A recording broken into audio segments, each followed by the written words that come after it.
Hello everyone. Supreme court का final year exams पे final decision आ चुका है। सुप्रीम कोर्ट ने क्या क्या कहा है फाइनल ईयर एग्ज़ाम्स के लिए, उसके बारे में डिटेल से डिस्कस करेंगे।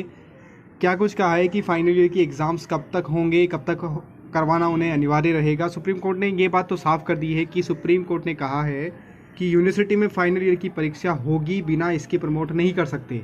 यानी कि राज्यों को कोई अधिकार नहीं है, यूनिवर्सिटीज़ को कोई भी अधिकार नहीं है कि वो एग्ज़ाम्स को रद्द कर सके। यानी कि पूरा का पूरा डिसीजन यूजीसी पर आता है और यूजीसी के निर्णय को सुप्रीम कोर्ट ने सही ठहराया। सही बात ये निकल कर आती है। अब इसमें आपदा प्रबंधन का क्या रोल है या फिर क्या दलीलें दी गई थी, उसके बारे में सुप्रीम कोर्ट ने क्या अपनी राय रखी है, सुप्रीम कोर्ट ने क्या फैसला सुनाया है, उस चीज़ को लेकर राय रखना नहीं, फैसला क्या सुनाया है। खंडपीठ ने कहा है कि यूजीसी गाइडलाइन को खत्म करने का निवेदन अस्वीकार कर दिया गया है।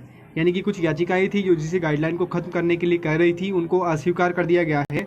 अच्छा, उन्होंने एक बात कही है, अगर किसी राज्य में विशेष परीक्षाओं में रद्द करने के लिए आपदा प्रबंधन प्राधिकरण, अगर ये इसके हाथ में परीक्षा रद्द करने का कोई प्रावधान नहीं है, परंतु आपदा प्रबंधन यूजीसी के ऊपर रहेगा। यानी कि एग्ज़ाम्स को आगे बढ़ाया जा सकता है परंतु रद्द नहीं किया जा सकता। किसी भी कंडीशन में एग्ज़ाम्स रद्द नहीं होंगे, यानी कि एग्ज़ाम्स तो होंगे ही होंगे।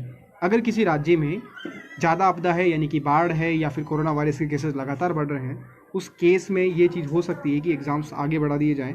दूसरा, एक चीज़ उन्होंने दलील में ये कहा है कि सुप्रीम कोर्ट में यूजीसी की ओर से पेश सॉलिसिटर जनरल तुषार मेहता, इन्होंने क्या दलील दी थी कि यूजीसी के एग्ज़ाम्स क्यों कराने चाहिए, फाइनल ईयर के एग्ज़ाम्स क्यों डिग्री महत्वपूर्ण है। कि आप कुछ विश्वविद्यालय द्वारा आयोजित परीक्षाओं का हवाला दिया है उन्होंने कि बहुत सारे विश्वविद्यालयों ने ऑनलाइन परीक्षा करवाई है।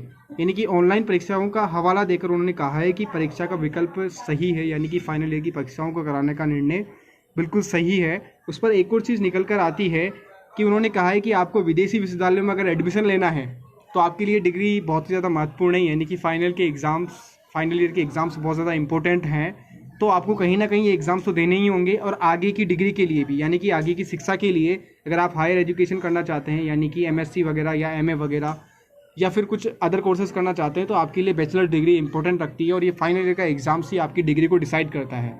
ये कुछ दलीलें उन्होंने दी थी, उसके बारे में हमने आपको बता दिया है कि यानी कि निष्कर्ष ये निकल के आता है कि 30 सितंबर से पहले पहले आपके एग्ज़ाम्स कंडक्ट होंगे। इन केस अगर किसी राज्य में कोई आपदा रहती है, कोई बात रहती है, उस केस में आपके एग्ज़ाम्स थोड़ा डिले हो सकते हैं।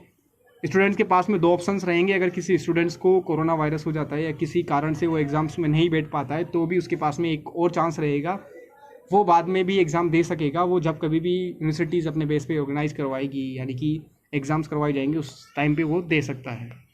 Thank you very much.